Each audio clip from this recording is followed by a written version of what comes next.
with vibrant photos of far-off landscapes that she assumed were locations where they shipped.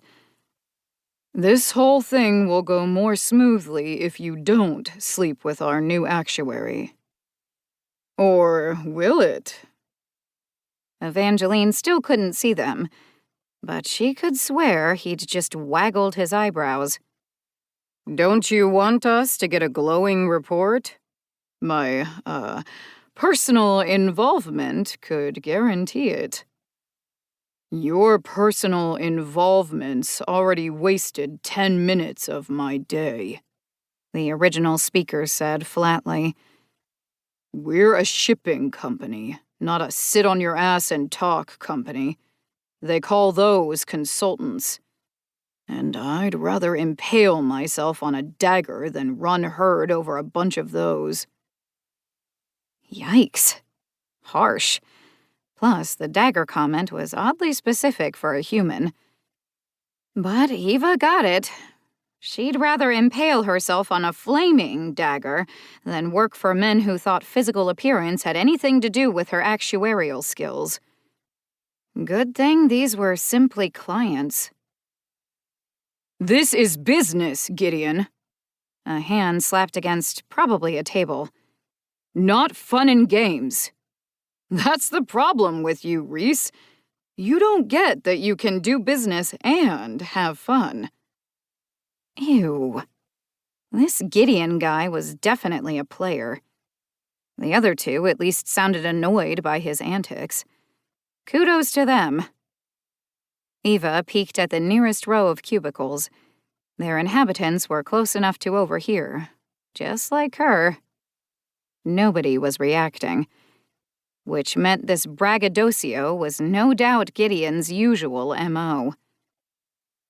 Best to just march in there and get it over with.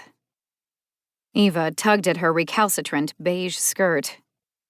This guy didn't deserve an accidental flash of thigh. She made sure her heels clicked loudly against the cement floor on her approach. A tall man with dark hair stood behind the chair at the head of the oval conference table. "Ah, Miss Thayer, I presume. Welcome to Metaphora." This was wild. She'd just gotten annoyed at one of them, judging her on yet-to-be-seen looks, but these men were all jaw-droppingly handsome. The odds of that occurring among 3 partners were quite low. A simple statistical fact, not an exaggeration.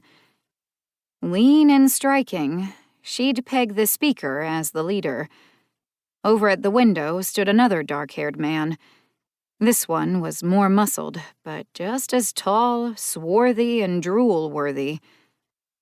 Then, at the center of the table, lounged the epitome of blonde male perfection.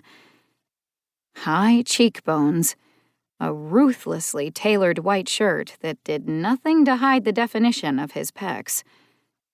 Eva wished he'd been standing like the other two, so she could take a good, long look at the undoubted thickness of muscled thighs to match those of his arms.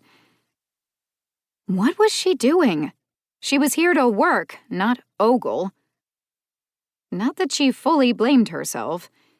The 3 ruggedly handsome men had so much testosterone swirling in the air, it was amazing she was still upright beneath its thick miasma. The man who'd spoken to her rounded the table to shake hands. "Reese Boyce." Now she was on business autopilot. "Please, call me Evangeline." "Over by the windows, Xavier Carranza." The swarthy man nodded, but not a single centimeter of his face flickered into anything near a smile.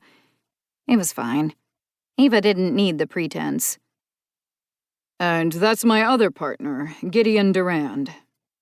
He pointed at the blonde man, the one who had made the remarks that put her back up. The voice hadn't belonged to Reese, and Xavier wasn't giving off Playboy vibes. To her surprise, Gideon did rise to his feet. But rather than coming closer, he simply reached across the table to shake her hand. "Welcome." Ooh, he